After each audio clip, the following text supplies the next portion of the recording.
Dan is our band dad. Dan is my dad, even though I'm older than him. Uh,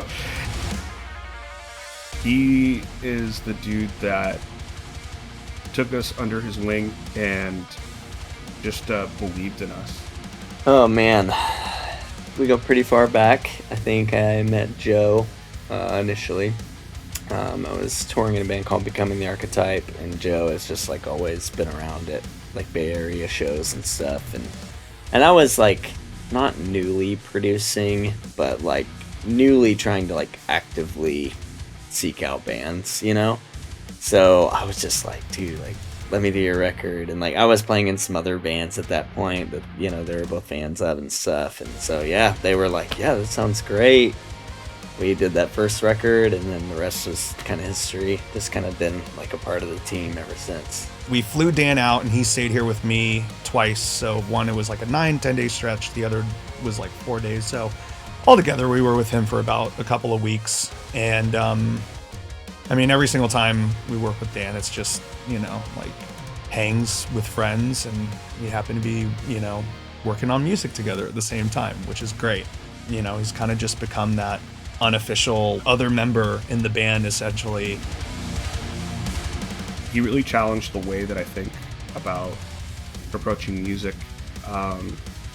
songwriting, and I think most importantly, like collaboration. Second record is so important, you know, like you kind of do your thing with your first record, people get into it, and you like have to perform on that second record. So I think we have like a really good level of trust, just from, like I said, knowing each other for a while and having already done a record together.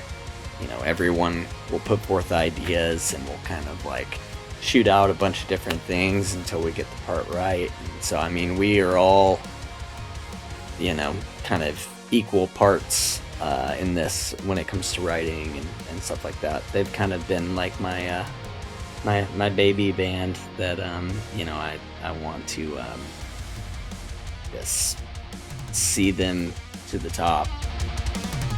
You know, we'd kind of like establish a foundation for, you know, an intro or something, and like as he's wrapping that up, like I'm already working on the verse, and then it's like, okay, like the next part would be there. I'm like, great, verse, like I got the verse, and it was just like almost effortless.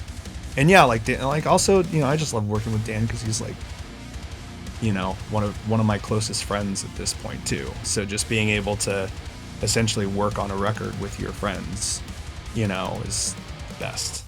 It's always a good time. It's always a good time. It's always beers. It's always jokes. Nick the Greek and La Vix, he's just the homie, and I look forward to, you know, what comes next, because he's definitely a part of our team.